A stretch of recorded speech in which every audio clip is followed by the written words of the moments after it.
like him or not, he is a great speaker, which is not the official title of the speech, but there's a reason why she titled it that way. Ms. Brandy will be delivering Obama's inaugural address from 2009. Please help me welcome Ms. Brandy to our welcome.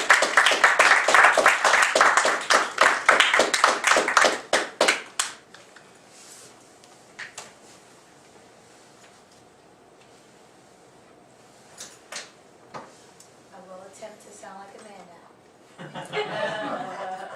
Some tell me it's not that hard for me. I think I sound like a woman.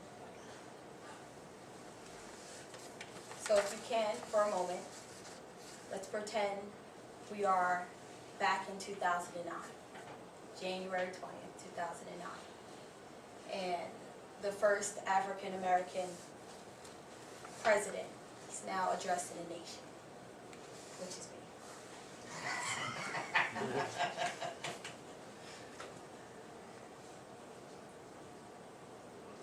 My fellow Americans, as I stand here today, humbled before us, grateful for the trust you bestowed, mindful of the sacrifices of our ancestors, I thank President Bush for his service to our nation, as well as the generosity, cooperation he has shown throughout this transition.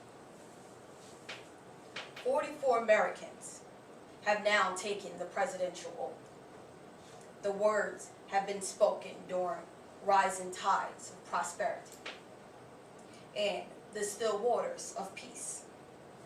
Yet, every so often, it's taken amongst gathering clouds and raging storms. These moments, America has carried on not simply because of the skill or vision of those who hold high offices, but because we, the people, have remained faithful to the ideals of our forebears and true to our founding documents. So it has been, so it must be with this generation of Americans, that we, in the midst of crisis, is now well understood. Our nation at war against far-reaching network of violence and hatred. Our economy badly weakened. The consequences of greed and irresponsibility on the part of some, but also our collective failure to make hard choices and prepare the nation for a new age. Homes have been lost, jobs shed, businesses shuttered. Our health care is too costly. Our schools fail too many. And each day brings forth evidence of the ways we use our energy, strengthen our adversaries, and threaten our planet. These are indicators of crisis. Subject to data and statistics, less measurable, but not less profound, by snapping of confidence across our land, nagging fears that Americans' decline is inevitable, and that the next generation must lower their sights.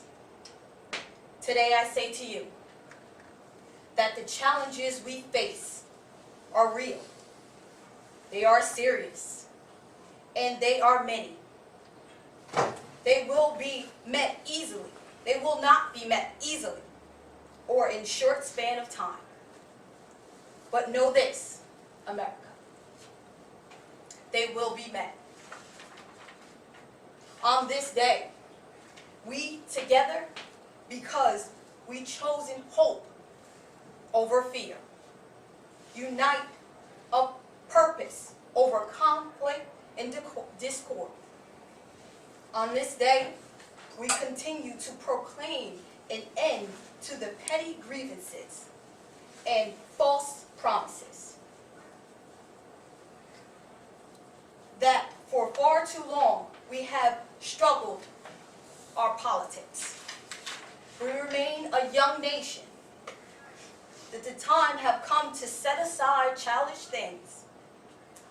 The time have come to reaffirm our enduring spirit, to choose our better history, to carry forth that precious gift, the noble idea, pass on from generation to generation, the God-given purpose that all are equal, all are free, and all deserve a chance to pursue the full measure of happiness.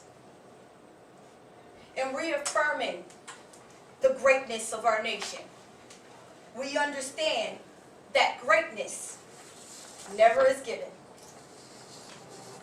It must be earned. Our journey has never been one of shortcuts or settling for less. It is not the path of the faithful-hearted. For those who prefer leisure over work, or seek only the pleasure of riches and things. Rather, it has been for the risk takers, the doers, the maker of things. Some celebrated, but more often men and women are of skirt and labor, who carry us up long, rugged path towards prosperity and freedom. For us, they pack up their few worldly possessions and travel across oceans to seek new life. For us, they toiled in sweatshops and settled in the West and endured the lashes of whip and power plowed through this hard earth. For us, they fought and died in places like Concord and Gettysburg and Normandy. Time and time again, these men and women struggled and sacrificed and worked until their hands were raw, and so we might live a better life. They saw America as bigger than the sum of individual ambitions, greater than all differences, birth, wealth, and fractions. This journey we continue today remain the most prosperous, powerful nation on earth. Our workers are no less productive than when this crisis began. Our minds are no less innovative. Our goods and our services no longer need that last week or last month or last year. Our capacity remains. But our time is standing pat, protecting narrow interests and putting off unpleasant decisions. That time is surely past.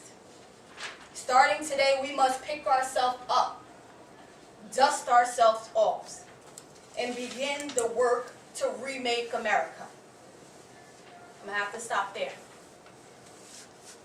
Obama's speech then goes on for about 20 minutes.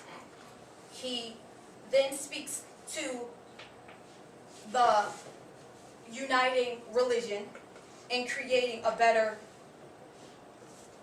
wheel. He tried to not only talk to the rich and the poor and the young and the old. He talks to everyone, we as a people. In this speech, there was we can. That's where it came from. We can. At the beginning, he captured your attention. You wanted to know, what were we at war with? What were our crises? Then he told you it was homes, jobs, businesses, healthcare, school, and energy. He then gave you the vision of people working on the backs to create this nation.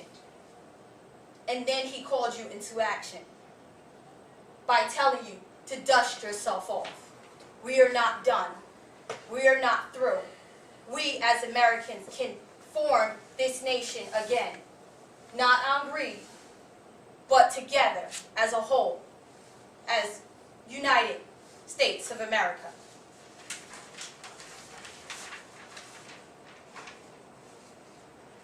America, in the face of common danger, in the winter of our hardship, let us remember these timeless words. With hope of virtue, let's in us brave once more the icy current, endure what storms may come. Let it be said that our children's children